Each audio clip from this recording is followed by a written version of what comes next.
Yes, a technical technical problem for a second. As I said, Dr. Nadine Abbas is our guest speaker today in the second slot of the second installment of our FLOSS lectures. She teaches philosophy at the University Saint-Joseph, Université Saint-Joseph of Beirut, where she also got her doctorate. She's currently the head of the philosophy department at the university within the Institut des Lettres Orientales. And she's also responsible there of the Center Louis Pouzet for the study of ancient and medieval civilizations. She will talk today about Yahya ibn Adi, and indeed her main scientific publication in Arabic is an important critical edition and a study of the Trinitarian part of Yahya ibn Adi's major work, The Refutation of Al-Warraq. She published it in 2014 in the Corpus des Recherches Arabes Chrétiennes, CRAC, in the Serpoc edition publisher of Beirut. And she also published extensively in Arabic. She edited other in unedited texts of Yahya ibn Adi, theological texts of Yahya ibn Adi in the journal Al-Mashriq. And she also published on Yahya's main disciple, Ibn Zur'a. Now, the importance of the philosophical and theological work of Yahya can hardly be overestimated. As you all know, it is being the object of increasing scholarly attention from many sides in the last years. It has been so in the last years. The interest of our project is obviously in the author itself, but in particular in his possible role in the transmission and development of Greek Christian patristic theology in a context completely different from that of the fathers. It is Abbasid Baghdad. We are looking forward to your lecture, Dr. Abbas, and to the subsequent discussion with Dr. Ebaid to highlight the peculiar entanglement of philosophy and theology at work in Yahya's oeuvre. So I will repeat that Dr. Abbas will speak in French, but an English version of the paper is put at your disposal in the chat. And if you cannot see it or open it, please just write to me privately in the chat and I will send you the copy. So, Madame Abbas, la parole est à vous. Merci. Merci. Bonjour. Je remercie d'abord M. Bchar Abaid et M. Emiliano Fiori de m'avoir invité à donner cette conférence sur la Trinité chez Yahya ibn Adi. Et j'exprime mon plaisir d'être parmi vous ce matin. Je souhaite commencer par une introduction sur la vie et l'œuvre de Yahya ibn Adi et d'Abu Isa al-Warraq. Abu Zakaria Yahya ibn Adi al-Takliti al-Mantiqi est né en 893 à Taklit et est mort en 974 à Bagdad et a été enterré dans l'église des Syriens occidentaux à Bagdad. Il était le disciple du logicien nestorien Abu Bishr Matta ibn Younes et d'Abu Nasr al-Farabi, lui-même élève de Matta. Quand Farabi partit s'établir à Damas en 941, Yahya prit sa place et devint le chef de l'école philosophique à Bagdad. Yahya gagna sa vie en copiant des manuscrits de philosophie et de kalam. Il raconta à son ami Ibn Nadim qu'il copia 100 folios en seulement un jour et une nuit. Il a transcrit 2 copies intégrales du grand commentaire coranique de Tabari. Yahya forma un grand nombre de disciples, tant musulmans que chrétiens, de divers sectes, jacobites, nestoriens et melkites, parmi lesquels je cite Isa al-Zur'a, Abu Sulayman al-Sajistani al-Mantiqi, Ibn al-Khammar et Abu Hayyan al-Tawhidi. L'école philosophique de Yahya joua un rôle très important dans la transmission de la philosophie grecque à la culture arabe. Yahya et ses disciples traduisaient et commentaient des œuvres de philosophes grecs tels Platon, Aristote, Alexandre d'Aphrodise et bien d'autres. Le travail de l'école philosophique de Yahya montre non seulement le rôle culturel que jouait cette école, mais aussi l'atmosphère de tolérance qui régnait alors, et c'est ce qui nous manque fortement aujourd'hui dans le monde arabe. Les œuvres de Yahya peuvent être classées en 2 grandes catégories, les traductions philosophiques du syriaque vers l'arabe et les commentaires des œuvres d'Aristote. Je note ici qu'on lui attribue les traductions directement du grec, ce qui est faux. Yahya ne maîtrisait pas la langue grecque il se contentait de corriger les œuvres traduites du grec. La seconde catégorie comprend les œuvres philosophiques et théologiques de Yahya, dont 11 traités sur la Trinité. Abou Issa al-Warraq était un théologien mutakallim, probablement d'origine mu'tazilite. Il est accusé de kufr, d'athéisme, et finit par être arrêté. Il mourut en Pisa en 861. Il a écrit des ouvrages contre le judaïsme, le christianisme et les macéens. Il a également écrit 2 ouvrages sur l'imama. Après cette brève introduction, je vais vous parler de la Trinité chez Yahya ibn Adi dans son livre La réfutation d'Al-Warraq, la méthode, les concepts, la doctrine. D'abord, le livre La réfutation d'Al-Warraq, connu sous le titre Démonstration de l'erreur de Mohammed ibn Haroun, connu par le nom de Abou Issa al-Warraq, dans son livre Réponse aux 3 sectes chrétiennes, est composé de 2 grandes parties. La première est sur la Trinité et l'unité, et la seconde sur l'incarnation. Le texte de la première partie sur la Trinité et l'unité a fait l'objet de ma thèse de doctorat que j'ai publiée en 2014. Quant à la seconde partie, le père Emilio Plati l'a traduite en français et publiée en 1987. L'importance de l'ouvrage de Yahya ibn Adi, le livre de la réfutation d'Al-Warraq, se révèle dans le fait qu'il est fondé sur la méthode logique dans son apologie de la doctrine de la Trinité contre les accusations d'Al-Warraq. Yahya a adopté les mêmes concepts logiques adoptés par son adversaire comme la substance, la propriété et la cause pour montrer le caractère logique des propos des chrétiens. Dieu est une seule substance en 3 hypostases. Je pourrais résumer la doctrine de la Trinité chez Yahya à travers la définition qu'il en donne lui-même. Le créateur est une seule substance en 3 hypostases, et pour expliquer cette définition, je vais suivre le chemin que Yahya lui-même a tracé, celui de commencer par examiner la signification exacte de chacun des mots qui construisent les propos des chrétiens, à savoir le créateur, la substance, l'un et l'hypostase al-Oknoum. Ensuite, je vais démontrer comment Yahya a formulé une théorie philosophique sur la Trinité qui explique logiquement la doctrine de la Trinité chez les chrétiens et résout philosophiquement les problématiques soulevées par cette doctrine, notamment comment Dieu est-il un sous un aspect et multiple sous un autre, et cela sans contradiction. De même que Yahya tente de répondre à d'autres questions en lien avec la Trinité, comme la relation entre la substance et les hypostases, et la relation entre les hypostases elles-mêmes, je me concentrerai aujourd'hui particulièrement sur la question de l'unité, de la multiplicité en Dieu lui-même. Commençons d'abord par la signification de la définition que je viens de citer. Le Créateur est une seule substance en 3 hypostases. Al-Bari' جوهر واحد ثلاثة أقانيم. En premier lieu, le terme créateur, le créateur est une substance qui est intelligente, sage, puissante, éternelle, cause de l'existence de tout existant et de la génération de tout ce qui est produit par génération. البارئ جوهر عقل حكيم قادر أزلي علة وجود كل موجود وتكون كل متكون. Ensuite, la substance, dans un sens particulier, se dit de ce qui ne se trouve pas dans un sujet. اسم الجوهر يقال على الخصوص على ما ليس في موضوع. Tandis que l'accident est ce qui se trouve dans quelque chose, mais non en tant que partie de celle-ci. العرض هو ما هو موجود في شيء لا كجزء منه ولا يمكن أن يكون قوامه خلوا مما هو فيه. Quant à l'un, Yahya expose 3 divisions possibles de l'un. Dans la première, il cite l'un selon le genre, al-wahid fil jins, l'un selon l'espèce, al-wahid fil naw', l'un selon la relation, al-wahid fil nisba, l'un selon le nombre, al-wahid fil adad, l'indivisible ou le contenu غير المنقسم والمتصل, et l'un selon la définition, al-wahid fil had. La deuxième division recense seulement l'un dans le sujet, al-wahid fil mawdu', et dans la définition, al-wahid fil adad.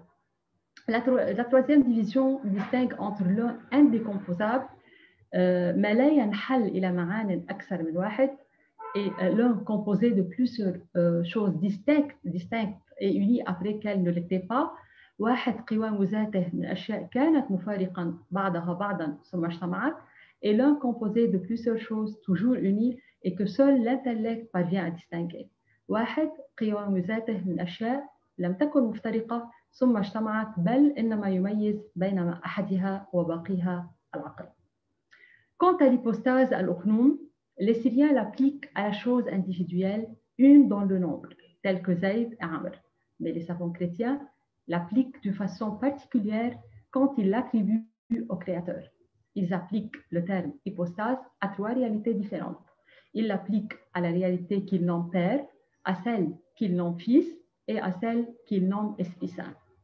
إن لفظة القنوم يوقعها السريانيون على الشيء المفرد الواحد بالعدد كزيد وعمر.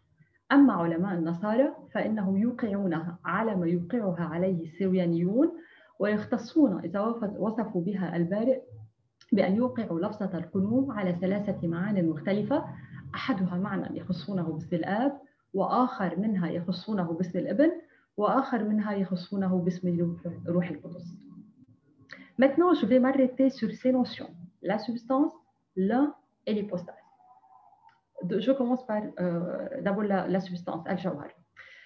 L'utilisation du terme jawhar pour désigner Dieu était un sujet de discorde entre les philosophes et les mutakallimin musulmans d'une part et entre les philosophes et les mutakallimin chrétiens de l'autre. Les mu'tazilites refusent de qualifier le créateur de substance, jawhar, parce qu'ils désignent le jawhar comme étant l'être susceptible de porter des accidents. Les théologiens et philosophes chrétiens entendent par ce même terme ce qui n'est pas dans un sujet, une définition que Yahya et son disciple Ibn Zur'a ont pris directement de la logique d'Aristote. Dans un traité contre les nestoriens, Yahya a recours au syllogisme comme méthode pour critiquer les mu'tazilites, qui disent que Dieu n'est ni substance ni accident. L'argument de Yahya se base sur la distinction entre deux types d'existence, la substance et l'accident. Je vais citer les trois syllogismes que Yahya emploie. Le premier, toute réalité qui n'est pas inexistante doit nécessairement être soit existence, soit un être existant par une existence. Le créateur n'est pas une existence, car l'existence est un accident qui se trouve dans tous les êtres existants. La conclusion, le créateur est donc un être existant, car son essence ne se trouve en aucune chose existante autre que lui. Le deuxième syllogisme, tout être existant doit nécessairement être soit une substance, soit un accident. Le créateur est un être existant. La conclusion, le créateur doit donc nécessairement être soit une substance, soit un accident. Le troisième syllogisme, la substance est l'être existant qui n'a pas besoin pour exister d'une chose en dehors de lui dans laquelle il se trouve. Le créateur n'a pas besoin pour exister d'une chose en dehors de lui dans laquelle il se trouve, étant donné que lui seul était existant avant la création des créatures et rien d'autre que lui. La conclusion, le créateur est donc une substance. Il serait intéressant d'ajouter que Yahya adopte la doctrine de la création à partir du néant. Il dit, nous savons que le créateur n'a pas créé la matière, al-madda, qu'on connaît comme matière illique, al-huyula, à partir d'une autre matière, mais la manière nous reste inintelligible. Deuxième notion, l'un, al-wahid. Dans quel sens Dieu se dit un? Après avoir énuméré toutes les divisions possibles de l'un, Yahya montre que Dieu est un par définition. واحد في العدد. Un dans le sujet, واحد في الموضوع, et un composé متقوم de plusieurs réalités معاني. Yahya explique ce qu'il entend par un par définition dans son traité de l'unité. L'un, dit-il, est un dans la définition, en ce sens que la définition qui délimite la cause première est une. Quant au deuxième sens de l'un dans le sujet, il signifie que Dieu n'a pas de semblable parce qu'il est une seule substance en trois hypostases, le Père, le Fils et le Saint-Esprit. Tout comme le Soleil qui n'a pas de pareil parmi les étoiles et le monde qui est unique. J'aimerais ajouter que ce sens de l'un qui n'a pas de semblable, on le trouve aussi chez les philosophes et les théologiens arabes musulmans. Mais leurs points de vue divergent quant à la signification du semblable. Selon les philosophes et les théologiens musulmans, aucun être ne peut avoir une ressemblance avec Dieu. Dieu se distingue par sa substance de tout autre et l'existence qui est la sienne ne peut être celle d'aucun autre, affirme Al-Farabi. Cependant, selon les philosophes et les théologiens chrétiens, Dieu n'a pas de semblable parce qu'il est une seule substance en trois hypostases, le Père, le Fils et le Saint-Esprit. Mais cela ne signifie pas qu'il n'y a aucune ressemblance entre Dieu et les existants. Bien au contraire, c'est la ressemblance qui est au cœur de la conception biblique de la création de l'homme. L'homme a été créé à l'image de Dieu. Yahya, dans son traité de l'unité, Maqalat al-Tawhid, réfute la doctrine de l'unité de Mu'tazili. Non seulement cette doctrine nie toute ressemblance entre Dieu et les créatures, mais elle nie aussi l'existence des attributs éternels en Dieu, car cela signifierait alors qu'il existe deux éternels, l'essence et les attributs, ce qui par conséquent mène au polythéisme. Je reviens au texte de Yahya, au troisième sens. Quant au troisième sens de l'un composé de plusieurs réalités, Yahya explique que le créateur est un. Il est un dans le sujet et un par définition, dans les deux sens déjà indiqués, mais il est aussi trois parce qu'il y a en lui trois réalités différentes. Ces trois réalités sont les hypostases.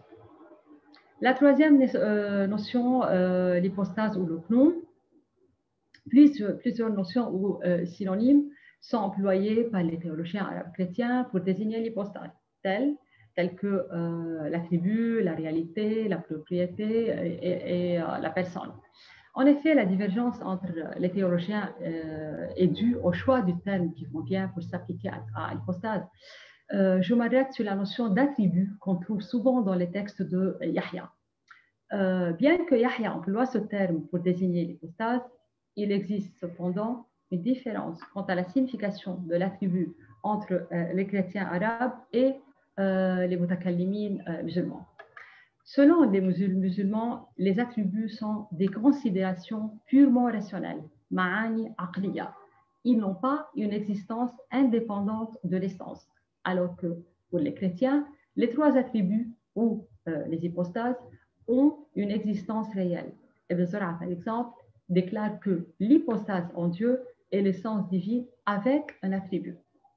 Dans son traité, pour démontrer que les chrétiens ont raison de croire que le Créateur est une substance unique de trois attributs, et remarquons ici que dans le titre, il a employé le mot attribut pour désigner les hypostases, évidemment.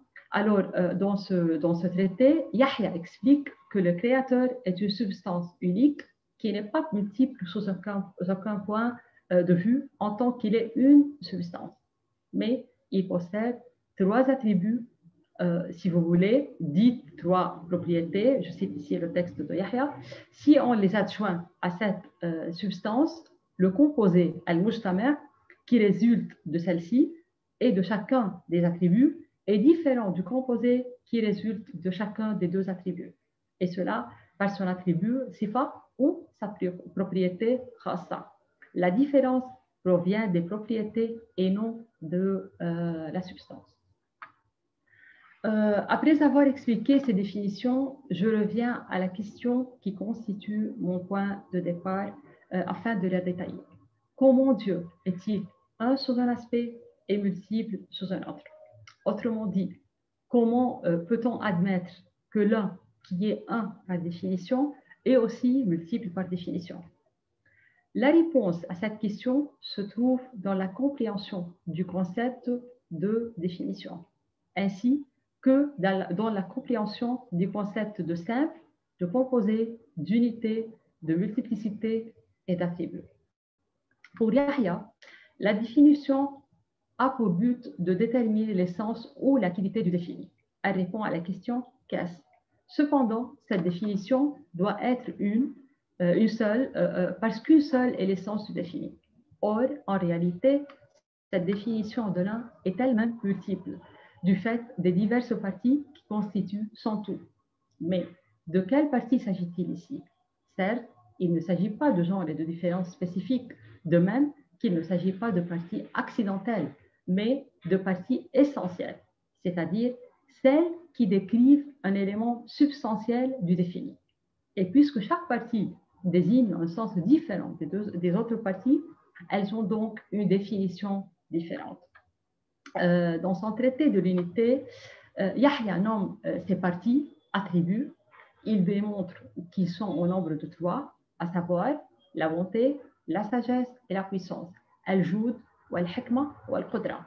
Il est évident que ces 3 attributs correspondent aux 3 hypostases acronymes de la Trinité, bien que Yahya ne mentionne jamais le mot Uknoum dans ce traité. Cependant, dans d'autres traités tels que la défense du dogme de la Trinité contre les objections d'Al-Kindi, Yahya dit que ces attributs sont des hypostases. La bonté, c'est le Père, la sagesse, le Fils, et la puissance, le Saint-Esprit. On réponse à une question d'Al-Masri, qui est un mutakallim musulman, Yahya revient de nouveau sur l'unité et multiplicité dans la définition et cherche à nous expliquer comment l'essence de Dieu est réellement constituée mutaqawima de ces 3 attributs. La bonté, dit-il, n'est pas l'acte de bienfait à autrui, mais la puissance dont résulte l'acte de bienfait à autrui. Si la bonté n'était que cet acte, elle proviendrait de Dieu. Takoun hadisa an Allah. En même temps qu'advient yahdus, ce qui crée en bonté. Mais n'étant pas un acte, la bonté est une notion éternelle, ma'na azali, qui existe en Dieu d'éternité, car elle lui est essentielle. Zati alahu. De même, la sagesse et la puissance sont des notions éternelles qui existent en Dieu d'éternité. On peut constater par là qu'il n'y a pas une contradiction de dire que Dieu est un sous un aspect et multiple sous un autre, parce que les conditions de la contradiction ne sont pas remplies, que l'unité n'est pas absolue et que la multiplicité est possible. Cependant, les mutakallimoun musulmans refusent toute multiplicité en l'essence de Dieu. Pour eux, il s'agit d'affirmer une unité pure qui exclut toute multiplicité, un un absolu à tous les points de vue. Ils croient que tout composé est causé, alors que pour les chrétiens, le composé peut être éternel. Yahya démontre dans sa réponse à Al-Kindi que les attributs hypostases divins ne sont pas les dérivés de la composition de la substance unique avec les propriétés qui les spécifient, mais la substance est qualifiée de chacun de ces 3 attributs et ces attributs lui sont éternels et non produits en elle, après n'avoir pas existé. Ces attributs sont la bonté, la sagesse et la puissance. Et c'est la première formule que Yahya emploie pour exprimer la doctrine de la Trinité. Mais il y a une autre formule, celle du Créateur qui se pense lui-même. Il est intellect, intelligent, intelligible. Aqlun aql ma'qul.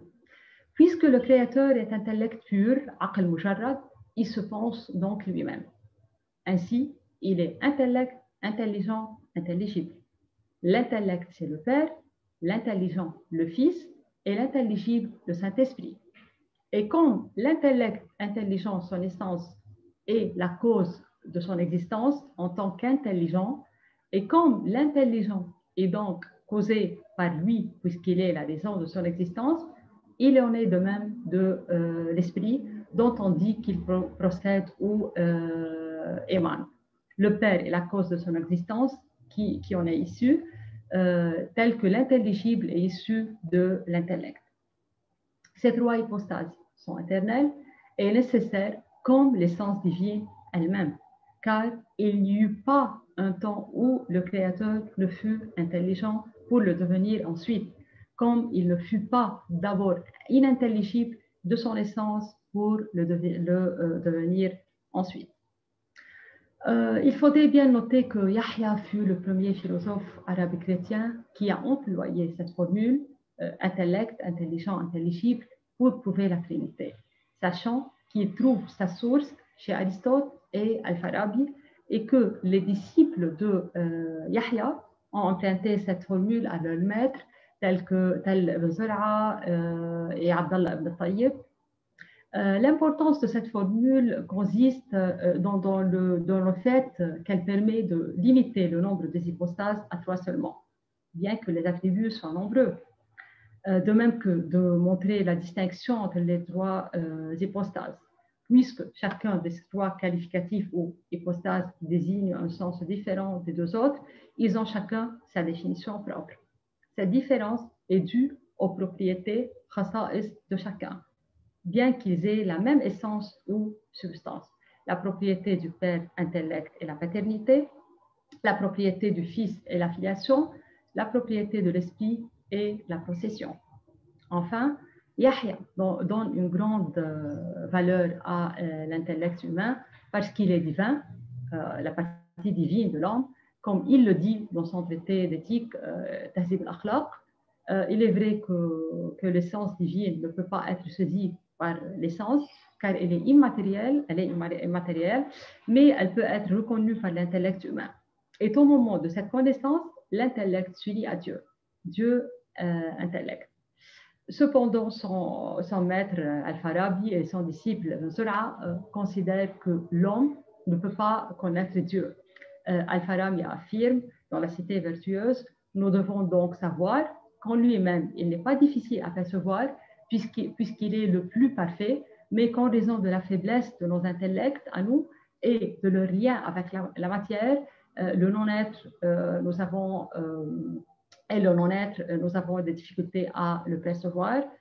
Et pourtant, Farabi considère qu'en se libérant de la matière, l'homme peut connaître Dieu, mais cette connaissance n'est pas totale. Pour conclure, je dirais que Yahya a adopté une méthode logique pour prouver la doctrine de la Trinité, bien qu'il emploie dans ses œuvres des analogies telles que Zaïd, médecin, géomètre ou scribe, ou l'homme animal raisonnable mortel. Il ne donne pas une grande importance à ces analogies. Il les emploie parce qu'elles sont plus accessibles à ceux dont la compréhension s'élève difficilement au-dessus des choses sensibles. Yahya se réfère explicitement à Aristote dans le De Anima, ainsi qu'Alexandre d'Apléodis pour expliquer la comparaison avec l'intellect, l'intelligent et l'intelligible. Quant à la triade bon, sage et puissant, elle est empruntée à la proposition 121 de la théologie d'Aristote. Elle se trouve aussi chez Jean Damascène et Ammar el-Basri. Ces 3 attributs divins, bonté, sagesse et puissance, sont cités aussi dans des œuvres de mutakallimin musulmans. Je n'ai pas le temps aussi aujourd'hui de parler suffisamment des sources aristotéliciennes de la doctrine de la Trinité chez Yahya. Je me contente de dire que Yahya a eu recours à la logique, à la physique et à la métaphysique d'Aristote pour prouver la doctrine de la Trinité. À mon avis, Yahya mérite le titre de logicien al-Mantiqi qu'il a porté, non seulement parce qu'il a traduit et commenté les œuvres philosophiques et logiques d'Aristote et de ses commentateurs, mais surtout parce qu'il a réussi à adopter une méthode logique pour prouver la doctrine de la Trinité. À ma connaissance, il est le seul penseur arabe chrétien qui n'a pas eu recours aux textes religieux, l'Ancien et le Nouveau Testament, pour défendre la Trinité, contrairement à ce que faisaient les mutakallimoun et philosophes médiévaux arabes chrétiens comme Théodore Abou Qurra et Abou Ra'ita al-Taklidi. J'ai fini, merci. Merci bien pour cette communication si claire. Thank you very much for this very clear and so effectively synthetic communication, this paper. Madame Abbas, now we'll shortly switch to the discussion, pass to the discussion. I would like to underline, however, how interestingly and how effectively you highlighted the completely new approach to a problem that was very classical in Christian theology, that is the problem of the relationship between the substance and the hypostasis in the Trinity. This was since the Cappadocians, it had been absolutely traditional, so to say, using this language and approaching the problem in this way. However, really, you so well highlighted how it changes in a context such as that of Abbasid Baghdad, where you had to defend this doctrine in front of a different religion, in front of interlocutors, and very well equipped interlocutors like the Mutakallimun, with a new logical, perhaps not, he was not the first one to use the logical approach, but a completely new way of using the logical approach, because the Cappadocians, in a sense, used it. Now we have the response to this interesting paper from Bishar Ebeid, who is a collaborator in the FLOSS project, is a senior researcher in the FLOSS project at Venice. So Bishara, please. Thank you, Emiliano, and thank you, Dr. Nadine Abbas, for your very interesting paper, through which we have again a confirmation that on the importance of the Arab Christian heritage, and in our case, on their significant contribution for the history of philosophy and metaphysics. I had, hearing your paper and reading your studies, articles, and the book, the critical edition you made and the study on it, I had the impression that we have not simply in an Aristotelian metaphysical system in Yahya's thought, but a proper system that Yahya ibn Adi formed and developed for his theological purposes, and in our case today for the Trinitarian doctrine. Yes, he is based on Aristotle's thought and one of his commentators, mainly Porphyrius and his Isagoge, but the way Yahya elaborates his bases and backgrounds has its own originality. One, in addition, cannot forget the Syriac and the Miaphysite heritage to which he belonged and in some way used and transmitted. In fact, this is clear in the definition he gives for the hypostasis, uknum, which we heard also today in the paper. So he says, the Syrians apply the term uknum, hypostasis, to the individual thing, one in number, such as Zayd and Amr. The Christian scholars apply it as the Syrians, and in particular way, when they describe the creator, they apply the term hypostasis to three different realities or meanings. They apply it to the reality they call Father, to the one they call Son, and to the one they call the Holy Spirit.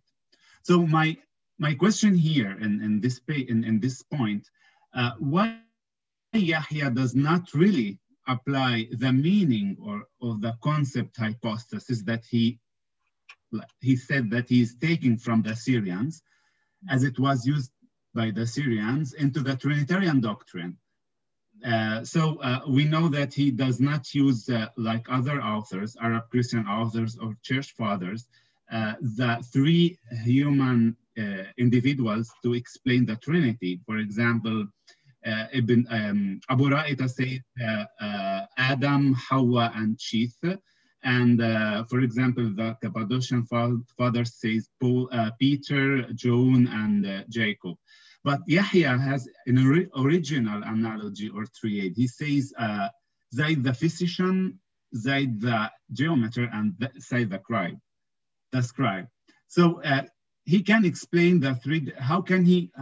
Why he used this analogy and did not apply on his Trinitarian doctrine the really meaning that he gave, the really definition he gave to the hypostasis in his works. This is my first question. D'accord.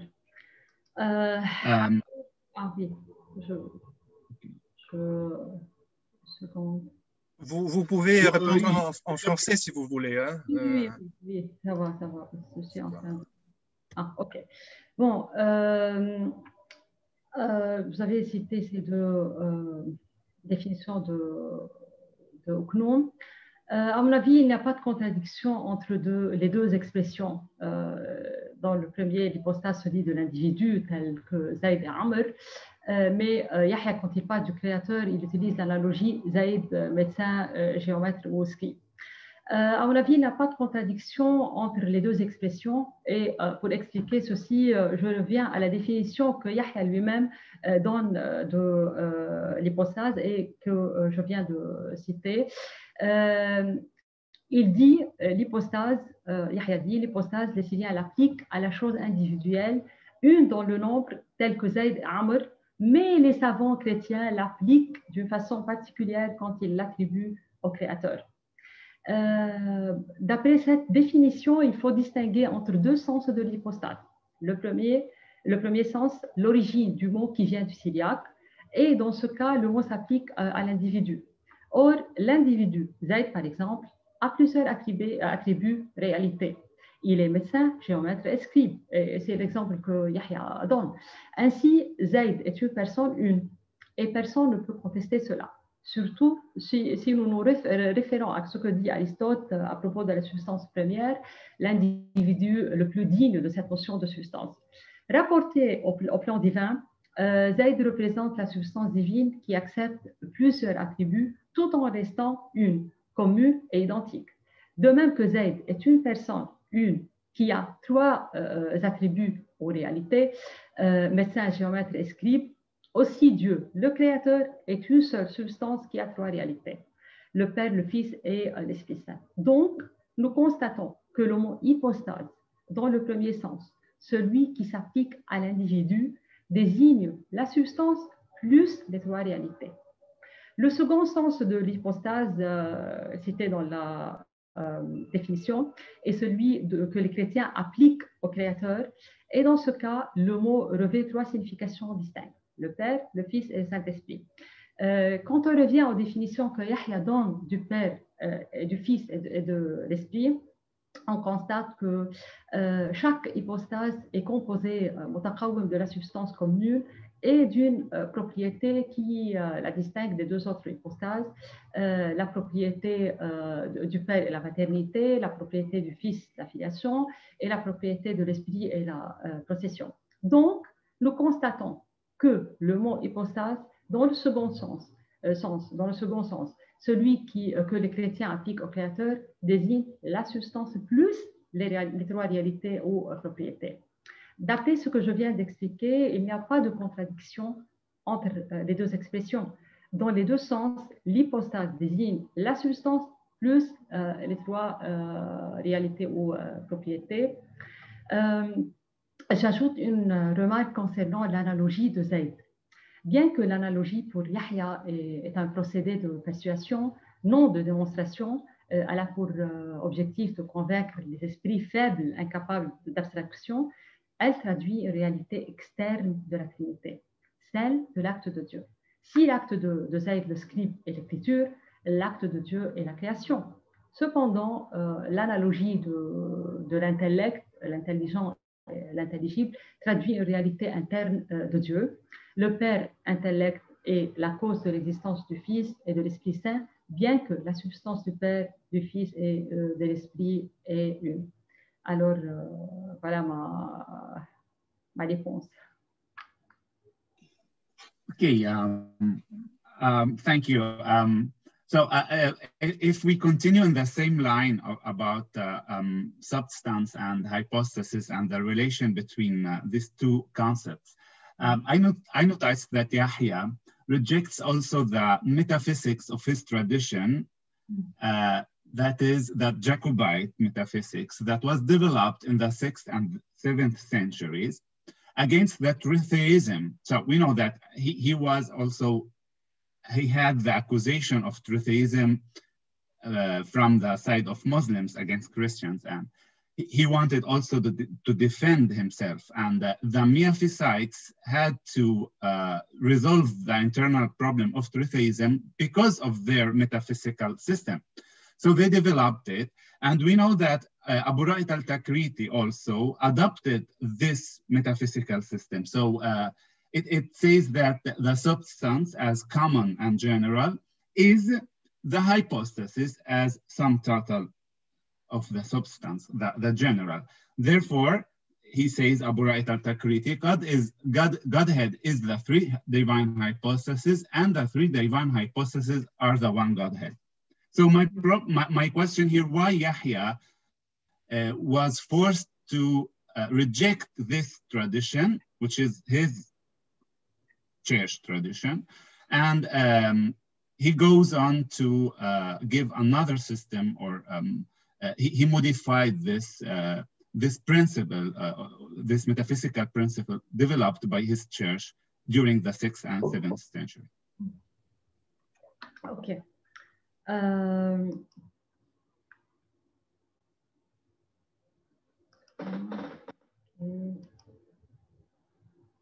D'accord. Ok, je vais commencer par citer un texte de parler de Ra'ita, Abu Ra'ita. Abu Ra'ita, dans sa lettre sur la Trinité, dit que Dieu est un en sa substance, distincte au niveau de ses hypostases, et que sa substance est les hypostases, et ces hypostases sont sa substance, à la manière de trois lumières dans une même maison.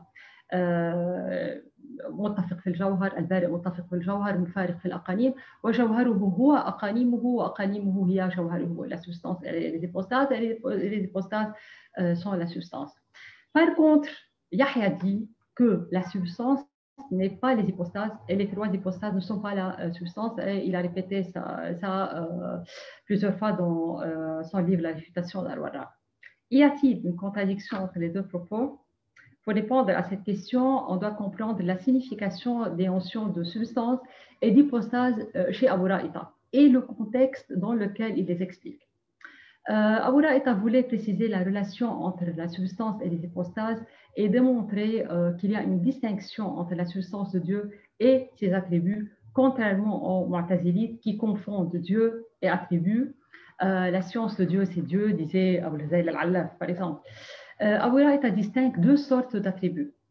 Les attributs connaturels, sifat tiba'iyya de Dieu, et ils lui sont éternels, et les attributs acquis par son activité, sifat muktasaba bil fa'al, ou sifat fa'al, comme créateur et ressuscitant.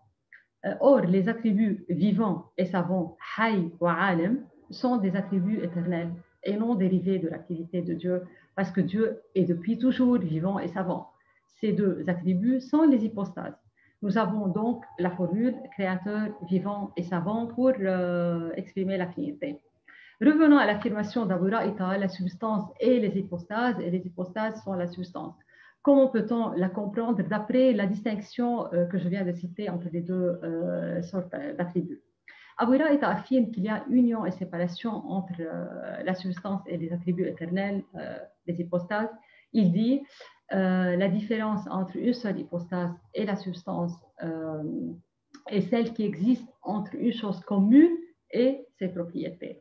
La chose commune ne se distingue de ses propriétés que dans la multiplicité de sa composition et non dans sa substance. Le texte est un peu difficile et n'est pas clair, très clair, je vais l'expliquer. Abu Ra'ita veut dire que les hypostases sont unies par leur substance et chacune se distingue de la substance par sa propriété. Le Père par sa paternité, le Fils par sa filialité et l'Esprit par sa procession du Père. Revenons à Yahya. Je vais citer un texte dans lequel il montre la relation entre la substance et les hypostases pour pouvoir le comparer avec le texte de Abu Ra'ita. Yahya dit, les chrétiens disent seulement que la notion de substance appelée par eux générale, am, se trouve dans la notion de chacune des trois hypostases, que cette substance est une partie de la notion des personnes et qu'elle s'étend à toutes les personnes. Les personnes sont ainsi identiques, les unes avec les autres. La notion de substance qu'elle renferme n'est pas différente de la notion de cette substance qu'ils appellent générale. Mais lorsqu'on ajoute par la pensée à cette substance les propriétés des hypostases, propriétés d'où provient la différence de concept entre une personne et les deux autres, il se produit dans l'intelligence la notion complète des diverses hypostases. Je vais citer le texte en arabe. إن معنى الجوهر الذي يسمونه عاما لوجوده في معنى كل واحد من الأقانيم الثلاثة ولذلك هو جزء من معنى كل واحد منها يعم جميعها. فهي لذلك موافق بعضها بعضا، وليس معنى الجوهر الذي فيها هو غير معنى ذلك الجوهر الذي يسمونه عاما. وهذا الجوهر إذا انضم إليه في الفهم خواص الأقانيم التي هي العلة في مخالفة جملة معنى كل واحدة جملة معنيي الباقيين، تم فهم المعنى الأقانيم. Alors, si nous comparons les deux textes, celui de Yahya et d'Abu Ra'ita, nous trouvons qu'ils sont d'accord sur que la substance est une et commune et que les hypostases se distinguent par leurs propriétés. J'ai déjà cité les trois propriétés, paternité, possession et filiation. La divergence est, à mon avis, due à leur façon d'exprimer le mystère de la Trinité et aux termes employés dans cet objectif. Voilà ma réponse. Peut-être, j'ajoute que peut-être Yahya refuse de dire que l'hypostase est la substance pour ne pas confondre les deux sens et pour pouvoir dire qu'il y a une certaine multiplicité qui est les trois hypostases, parce que chaque hypostase, comme je viens de dire, elle est composée de la substance commune entre les trois et des propriétés.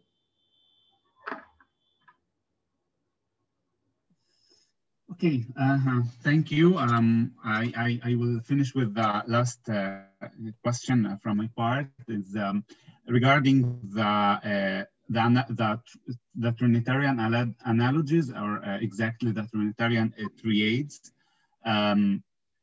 Yahya used the triade goddess, wisdom and power, and in his refutation of Al-Warraq, he used it very, we can say that he avoided to use it, instead he preferred the analogy we heard: intellect, intelligent, and intelligible. My question: why he changed his let's say it? He preferred this second analogy, and he avoided to use the first one, even if it was like the basis also of the traits on the unity that he wrote before this refutation. Okay.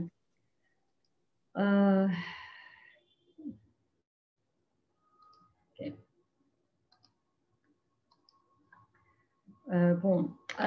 Certains chercheurs comme mon professeur, le père Samir Khalil, ont affirmé que Yahya a abandonné la formule bon, sage et puissant pour adopter celle de l'intellect, intelligent, intelligible, ce que vous avez dit maintenant.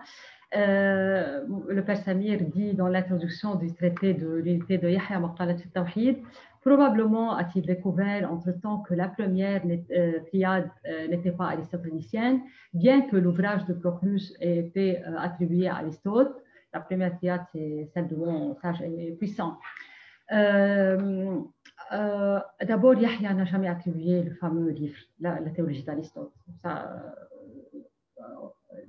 Aristote, contrairement à son maître Al-Farabi, il doutait peut-être de son attribution à Aristote. Ensuite, Yahya n'a pas cessé d'employer la formule bon, sage, puissant pour exprimer la doctrine de la Trinité. Bien au contraire, il a continué à adopter cette formule dans ses œuvres. On la trouve dans ses traités philosophiques et théologiques et apologétiques.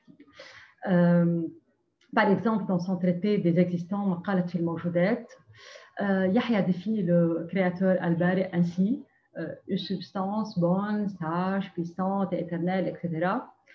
Et cette définition est philosophique et entièrement dépourvue de termes chrétiens, le Père, le Fils, l'Esprit, mais elle inclut les deux formules de la Trinité chez Yahya: bon, sage, puissant, et intellect, intelligent, intelligible. D'ailleurs, les attributs sages et puissants s'appliquent aux trois hypostases selon Yahya. Par contre, l'attribut bon est propre au Père. Ainsi, je peux distinguer trois emplois du terme bon chez Yahya. Yahya n'a jamais employé le terme bon pour désigner le Fils ou l'Esprit Saint. Alors, je peux distinguer trois emplois du terme bon chez Yahya. Dans la Trinité, la bonté est l'attribut propre au Père. Yahya n'a jamais appliqué l'attribut bonté au Fils ou à l'Esprit, comme je viens de dire. Dans l'incarnation, la bonté est l'attribut du Père qui donne son essence au Fils, Yajoud Bizateh. Dieu étant le meilleur des donateurs, dit Yahya, il doit donner ce qu'il a de meilleur au monde, à savoir soi-même. Il est évident que c'est le contenu du verset, car Dieu a tant aimé le monde qu'il a donné son Fils unique, afin que quiconque croit en lui ne périsse point, mais qu'il ait la vie éternelle.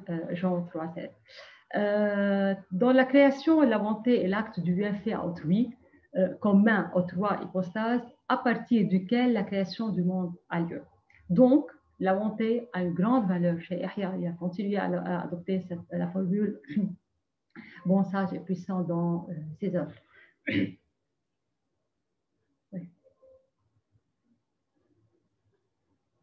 Okay, thank you. Emiliano, I give you the floor because I can continue asking. Of course, I have. I also have a lot of questions, and especially a couple. But thank you very much for this discussion to both of you. Thank you, Bishara, for your insights. And now the floor is open to the whole audience, of course, for further questions and curiosities. So please feel free to write in the chat or to just to open your mics and speak. So we have the first question from Giovanni Mandolino. Please, Giovanni. Thank you. Thanks also to Nadine Abbas for her presentation. I have perhaps a specific question. I have read the refutation of Al-Warraq in Professor Abbas' edition and also her study. I was wondering, I found that, if I remember well, Yahya says, at least in one instance, maybe more than one, that the analogy between the Trinity and the elements or constitutive elements of the intellection had already been suggested, had already been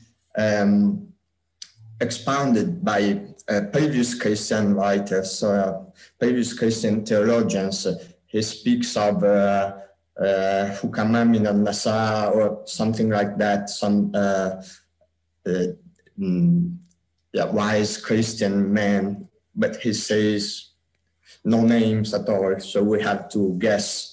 I was wondering, is this true? Is it possible that this analogy had already been suggested by previous Christian writers, or Yahya is saying something which is not true?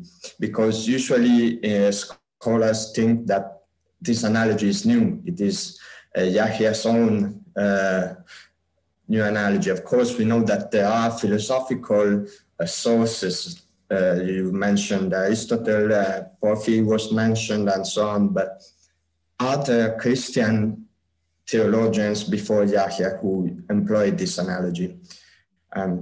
Thank you, because this is a big curiosity of mine. It would be very telling if there were such sources. It would be useful to understand Yahya's novelty. D'accord.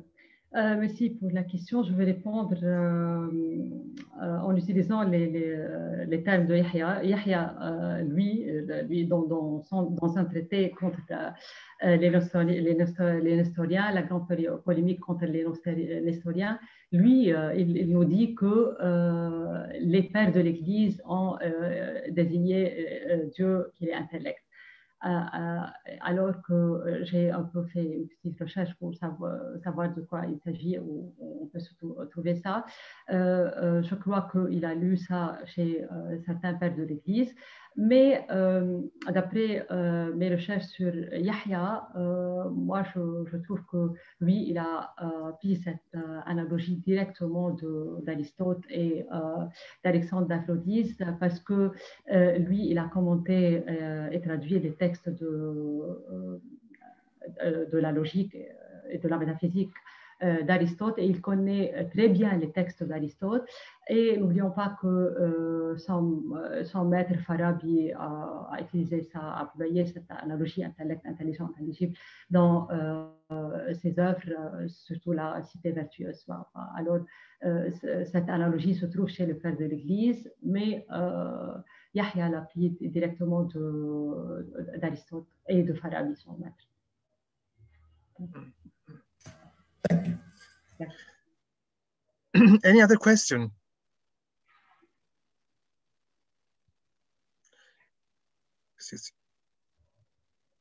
If there aren't, I was suggesting in the chat that Pseudo-Dionysius, for example, is an authority that that Yahya had theoretically would have theoretically been able to read, and I think Bisharahi cites the name of Pseudo-Dionysius somewhere. But well, I'm not sure he read. Yes, and another work of him, he cites some the names of fathers. Dionysius, and right? one of them was Dionysius. Yeah. We also know that he read the Pseudo-Hierotius, a treatise that was written in Syriac in response to Dionysius. So he must have had some notion, at least, of the existence of this tradition. And Dionysius was one of the few fathers, I don't know of any other actually, who called God intellect, among other names, in the treatise on the divine names. But this was just a marginal suggestion to Giovanni. I'm sorry. I just wanted to thank you for the suggestion. I remember that passage where Yahya mentions Pseudo-Dionysius and other church fathers. I will look into that again. We have another question from Rosario del Rocio. Please.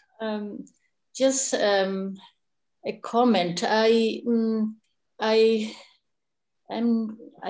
wonder if there is any relation with Ismailis. He might have been in Ismaili milieu because Sijistani, Abu Yaqub Sijistani is the same time and of course Neoplatonism and Ismailism is very important. I mean, the act, the intellect. It's just a thought about that.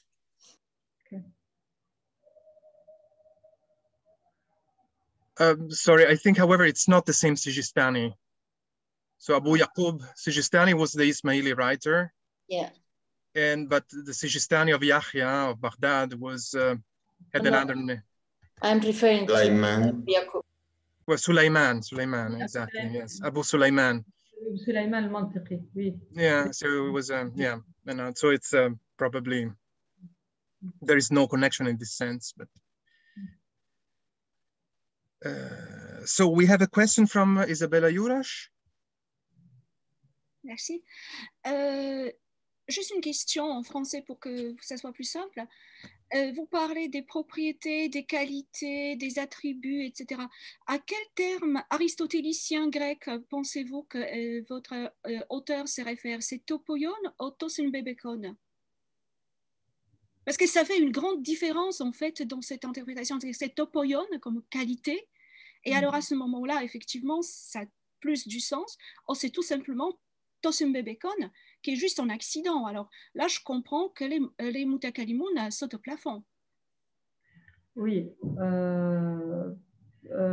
Alors que non, ça vient du premier sens que vous avez cité et ça vient de Porphyre.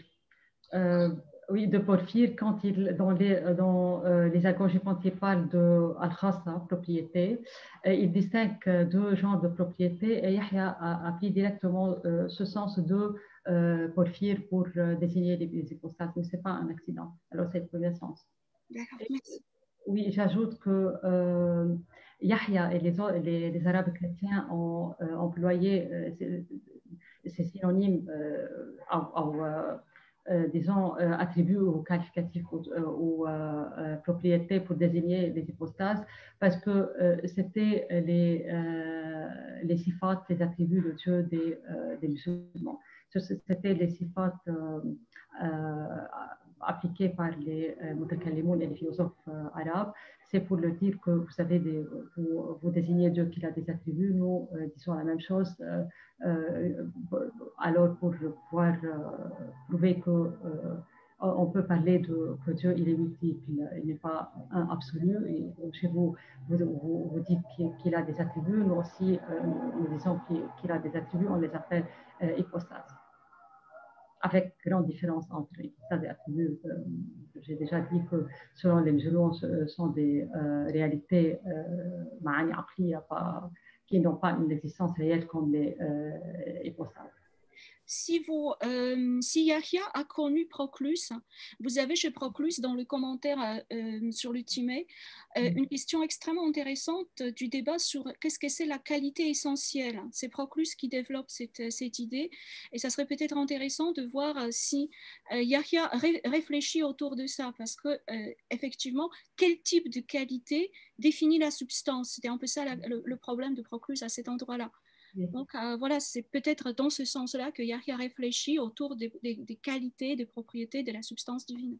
Oui, oui. Yahya différencie ou parle de deux genres d'attributs, les attributs éternels et les autres attributs qui ne sont pas éternels. Alors, les attributs hypostases sont des attributs éternels et il utilise en arabe le mot mutaqawwim pour dire que la substance ou bien Dieu, le Créateur, il est composé de ces attributs et c'est la quiddité de Dieu, pour dire que Dieu n'a jamais, ou le Créateur n'a jamais été sans avoir ces attributs parce qu'ils font partie de la quiddité même de Dieu, ou l'essence de Dieu.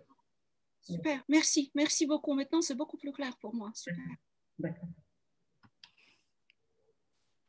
Merci pour cette question, donc, pour votre réponse, Madame Abbas. Et d'autres questions? D'autres curiosités? Other questions? So just perhaps to sum up, but perhaps there will some other question will come. I still after all the discussion, I still have the sensation as an historian of early Christianity and rather than a historian of philosophy, that this formulation of the doctrine of the Trinity in Yahya reminds me irresistibly of the Sabellianism or modalism. So that doctrine that of the 3rd century that declared God as one in a strong sense, and the persons of the Trinity just as modes that manifest successively in time. So there is no element of time. We were discussing this with Bishara yesterday, but still it gives me the impression, and I cannot help feeling it, that this doctrine in some ways weakens the reality of the persons as it was formulated by the Cappadocians and in the subsequent tradition. So il me semble qu'il y ait un affaiblissement de la réalité en disant que ce sont des attributs, appelant les hypostases dans la Trinité, au niveau métaphysique de la Trinité, attributs. Je comprends pourquoi il le fait, parce qu'il y a un contexte d'accusation de trithéisme par les musulmans, en plus du fait qu'il était un miaphysite, donc le miaphysite avait en plus le problème du trithéisme potentiel, parce que pour eux, la substance, la nature et l'hypostase étaient la même chose. Donc il y avait vraiment à créer, il avait besoin de créer quelque chose qui pouvait éviter toute accusation de trithéisme. Mais il me semble une solution plus ou moins modaliste et plus ou moins nominaliste aussi même. Il est vrai que l'intellect est quelque chose qui approche l'homme de Dieu, donc connaître, c'est aussi refléter l'être. Ben, mais de toute façon, je ne comprends vraiment jusqu'au fond comment le concept d'attribut chez Yahya se distingue des ma'ani aqliya des mutakallim. Ok. Et puis, il y a ok, non, je voyais une question de Alberto Camplani, mais il me dit que j'ai déjà tout dit. Je vais répondre. Oui. Alors, chez les musulmans, les attributs n'ont pas une existence réelle. C'est-à-dire que Dieu, il a des attributs, mais ce sont, comme vous avez dit, ils n'ont pas une existence réelle. Chez Yahya, quand il dit attribut, ce n'est pas la même chose. C'est-à-dire c'est attribut plus substance. Il n'est pas, mais lui, quand il dit attribut pour désigner des hypostases, ça ne signifie pas le même sens qu'on trouve chez les musulmans, parce que lui, il définit l'hypostase comme étant attribut plus substance. Pardon. Oui, je le comprends, mais de toute façon, oui, la substance, c'est la garantie de la réalité. Oui, j'ajoute peut-être pour mieux expliquer. Yahya dit que lorsqu'on désigne des hypostases comme attributs, c'est comme les qualifier le tout par un attribut ou bien un qualificatif par une partie. Il donne l'exemple d'un homme zunji, noir, on le qualifie qu'il est blanc parce que ses dents sont blancs. C'est la même chose quand on dit que les hypostases sont attributs. Ça ne veut pas dire qu'il y a que c'est complètement comme les hypostases sont complètement comme les attributs dans le sens musulman. Non. Je voulais juste dire que c'est en fait proche de ça, mais pas ça. Il me rappelle, parce que comme Bishara Ebeid le disait dans sa response, il disait justement, les Cappadociens disaient comparer les trois hypostases à trois individus humains différents, c'est-à-dire Pierre, Jean et Jacob. Et dire Zaïd scribe, Zaïd géomètre, Zaïd médecin, ce n'est pas attribuer, ce n'est pas la même chose en fait. C'est vraiment, il semble un degré d'être différent, pas le degré de mutakallimun, c'est-à-dire le degré de pur ma'ani akhliya, mais bon, je me tais et je donne la parole à nouveau à Giovanni, mais je vois une différence de toute façon essentielle entre ces deux façon de... C'est pas une question à laquelle je prétends une réponse maintenant. Vous voyez, mais c'est juste pour soulever le problème. Peut-être Giovanni peut préciser ma question. Oui, merci. Je voudrais seulement ajouter un côté à cette question. Tiré de l'anthologie de Yahya ibn Adi. Il est vrai, comme vous le disiez, que Yahya paraît un nominaliste ou un modaliste parce qu'il pense parce qu'il paraît avoir affaibli la réalité des hypostases. Mais en tant que philosophe, il paraît penser inversement que être géomètre, être scribe, être par exemple Zaïd géomètre, Zaïd scribe, Zaïd blanc, etc. Ce ne sont pas de simples qualités accidentelles ou propriétés purement accidentelles. Donc, que ces propriétés ne sont pas simplement des propriétés intelligées ou prédiquées. Mais ils pensent que ces propriétés ont leur propre réalité comme existants, qui peuvent être considérés en tant qu'existants naturellement ou en tant qu'existants divins s'ils sont pris en eux-mêmes. Donc, il paraît, c'est comme si la rémotion de ce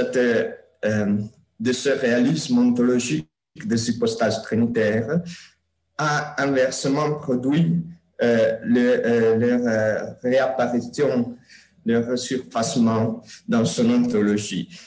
C'est un curieux renversement qui peut-être a quelque pertinence pour répondre à la question. C'est une considération, ce n'est pas la réponse, mais je pense qu'il est important de ne pas détacher Yahya théologien de Yahya philosophe. Bien sûr. Merci pour cette intervention, Giovanni, qui est clarifiante. Et si vous voulez ajouter vos considérations, madame. Oui, Yahya nous dit que l'analogie ne veut pas dire qu'il y a une ressemblance complète entre les deux choses. Je peux répondre à ça, mais la Trinité est un mystère. Lui, en tant que chrétien, il voulait utiliser la philosophie et les analogies et fait tout pour pouvoir expliquer ce mystère. Et lui, il nous dit qu'on ne peut pas arriver à vraiment connaître et comprendre l'essence de Dieu et comprendre la Trinité. Et oui, il avoue ça dans un traité. En plus, peut-être toute ma question aurait été stigmatisée par Yahya, justement, comme il dit dans son traité. Lorsqu'il fait l'analogie de Zaïd, il dit c'est une analogie pour les ignorants qui ne peuvent penser au-dessus des choses réelles, et c'est moi peut-être. Alors, c'est ma perplexité, c'est lié à ça. Okay. Are there other questions or interventions, some other footnotes?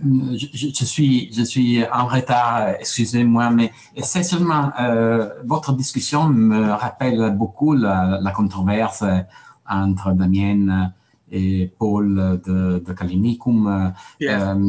Il semble que la position de Yahya c'est plus proche de celle de Damien. Nous avons beaucoup des extraits de Damien. Et quand j'étais jeune, j'ai fait une longue recension de la publication de Faroui et d'autres étudiants qui ont publié ce magnifique traité de Pierre de Callinicum. Et alors, j'ai déjà noté ce que Emiliano avait déjà dit, c'est-à-dire une parenté entre la controverse de Damien et Pierre et le sabellianisme. Mais il faut aussi tenir compte du temps qu'il y a entre les deux controverses et le contexte c'est complètement différent. Et probablement aussi la terminologie est beaucoup plus technique, c'est-à-dire les propriétés et les caractéristiques sont tout désignées. Je pense que Bichara est familier avec cette terminologie. Il y a une terminologie technique pour désigner les propriétés qui sont typiques d'une substance, d'une hypostase. Il y a, pas toutes les propriétés sont les mêmes. Il y a des propriétés qu'on peut le percevoir seulement avec l'intellect, des autres qui sont enracinées dans la substance. Mais c'est ici la différente position entre les deux, c'est-à-dire c'est une différence de terminologie, etc. Alors, je pense qu'il y a de très forts liens avec cette Vous étudiez les florilèges, etc. Est-ce qu'il est possible de penser que Yahya peut avoir la connaissance de cette controverse? Là, je laisse, pardonnez-moi, je laisse la parole juste un moment à Bichara, qui justement la même théorie que tu viens de formuler. Well, when I was reading Yahya, I remember that I sent a message to Emiliano telling him that if you want to really understand what Damian of Alexandria meant by his doctrine, you need to read Yahya ibn Adi. Actually, I had this impression that we have, in a new context and in a new terminology, the same doctrine of Damian of Alexandria to avoid tritheism. So if it's my own opinion, Abu Ra'id al-Takriti follow Peter of Antioch, of Kalinicum tradition, and Yahya follows the one of Damian, just to avoid, again, the same problem, which is tritheism. And it is very, very clear. And the originality of Yahya is to change a bit the question, not just between substance and hypostasis, but now between subject, and which is the oneness, and the definition, and the realities, or the hypostasis and the properties. So we have this challenge now that it's the same system he applied to Christology, and then to Trinity, and then he goes back to Christology to modify the Christology of the Miaphysite Church, and there he speaks of one subject and two natures, or two substance, and he also he could also accept in Christology to say that Christ is one subject of, not just from and of two substances, because he wanted to say that it is possible to have one subject and more definition for this one subject. So we have this change of terminology, change of level of discussion, even though the content of the doctrine of Yahya is for me is very, very similar to the one of Damian of Alexandria. Yes, just as a side note, I would add that Bishara is working on the hypothesis that Yahya could have even known the Trinitarian Florilegium that was transmitted between the 8th and the 10th century in many Syriac manuscripts, since he certainly read Syriac, and could have acquired the knowledge of this debate, because in this Trinitarian Florilegium, a lot of fragments from Peter and Damian are preserved. So just to, since I was hoping, Madame Abbas, that the Yahya brought us to this further discussions, also patristic discussions. So I beg your pardon if we expanded it. But I still have questions from Isabella Jurash. I don't know the order in which they appeared, and Panayota, no, it disappeared. No, it's there, but I cannot read the whole family name. So I will give.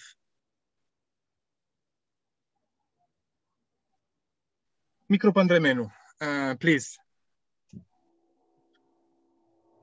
We cannot hear you. You are muted yet. Sorry, now I'm unmuted. Okay. Thank you very much for this presentation. It's a long name, even for Greeks. I would like to, I noticed something about the properties in the Trinity. He does not mention anything about the properties of God within the Trinity, which is born, to give birth, sorry for my English, and for Son to being born, and for the Holy Spirit how he derives from this. He doesn't mention anything about the idioms within, not he doesn't mention, but I think one problem that somebody could notice is how does he apply the idioms in the Trinity and the idioms in the pneumo hypostasis. So I think I cannot find for myself, as I read many times about hypostasis, he doesn't have a problem it has problem in the Trinity, in the triadology. How can you? I find it a little bit complicated to understand his notions. Maybe he is trying to. I'm just make a comment. Sorry for it's not a question. It's a little bit long, but I think that he's trying. He has a logical presupposition because of his logical presuppositions. He's trying to apply the idioms in a different way in order to his audience understand the unity of Trinity. Thank you. I don't know if you agree or not. Pas très clair pour moi votre question. Non, je pense qu'elle a voulu dire. C'était assez pareil à ce que nous avons déjà discuté, c'est-à-dire elle n'arrive pas à comprendre le degré de définition de l'hypostase dans la Trinité, c'est-à-dire le degré de réalité de l'hypostase dans la Trinité. Donc, elle vous demandait si c'est juste une question de langage, c'est-à-dire de parler d'attributs ou c'est une différence ontologique réelle par rapport à la tradition. Nous restons sur la même question, je pense. I mean the way of existence. How does the way of existence within triadology? I mean. Oui, donc dans la Trinité, dans la doctrine de la Trinité, c'est quel est le degré ontologique, quelle est donc la façon d'exister, d'être des hypostases. Donc, elle nous a reconduit à la question. Je peux répondre en résumant ce que dit Yahya, c'est que le Père est la cause de l'existence du Fils et de l'Esprit, et l'existence de ces deux hypostases est éternelle. Comme l'intellect qui se pense lui-même. Sorry, I don't understand French. If it's better for someone to translate your answer. Oui, je peux traduire que donc la façon d'exister est surtout caractérisée par l'éternité. Sorry, the way of existing of the hypostasis is the eternity. They are co-eternal. Oui. They are co-eternal with God, with the substance of God. So that's their main way of existence. Okay, thank you. Thank you. Well, I agree that this is difficult to understand from an ontological point of view when one is accustomed to the traditional triadology of the Chalcedonian Church, so to say, and the Greek-speaking Chalcedonian Church. But I have another question from Isabella Jurash. Merci. C'est pas vraiment une question, c'est juste une remarque, parce que comme je travaille sur les tendances monarchianistes dont Bichar a parlé, j'ai eu des sources arabes pour les tendances modalistes, et ça se trouvait dans le Kitab al-Unwan de Agapios de Mabouga. Donc, que cette question de l'ancien monarchianisme, modalisme, qui était du sabellianisme dont apparaît Alberto Camplani, que ça soit toujours présent dans ces débats entre les monophysites, les musulmans, les nestoriens. Ça, j'en suis persuadée que c'est quelque chose qui est très pertinent, sauf qu'on n'a pas récupéré toutes les sources, tous les textes. Merci, merci, parce que c'est pour l'ajout aussi de cette source ultérieure à regarder.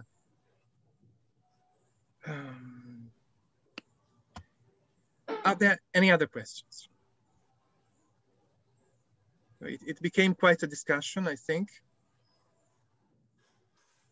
I'm glad, and j'espère que vous l'êtes aussi, Madame Abbas. Je vous remercie parce que vous nous avez donné vraiment beaucoup à penser et à discuter aujourd'hui. Donc, votre communication a été l'impulsion pour une discussion très vivante et qui a touché la philosophie et la théologie au même degré. Et comme projet FLOSS, nous en sommes très contents et j'espère notre public aussi. Donc, moi, je vous remercie encore une fois et Shahla de m'avoir invité à parler aujourd'hui de Yahya. C'était un plaisir de vous rencontrer et de parler de la Trinité chez Yahya. Merci à vous. La discussion et toutes les questions que vous avez déjà posées. Merci à vous, vraiment, parce que c'est avoir la voix d'une spécialiste de Yahya dans la même langue, qui parle la même langue de Yahya, c'était une chose très importante pour nous. Donc, merci encore, un grand merci pour cette précieuse communication. I am switching to English just to announce our next appointment. Yes, in this month we have on the 28th of May, Alberto Camplani, who is student today with us, has been with us in the last part of this lecture. He will speak on Timothy Alluro's textual heritage in some dogmatic Florilegia and works of Christological controversy. So we are really switching to hardcore Florilegia next time, and we are very much looking forward to it, Alberto. So thank you once more to Nadine Abbas and to Bishara Ebeid for the discussion, and to all of you for attendance and contribution to the discussion. Thank you very much, and see you next time. Merci. Ciao, ciao. Merci encore. Okay. Au revoir. Bye bye. Nadine. Au revoir. يعطيك العافية. شكرا. باي باي. شكرا. Bye. شكراً.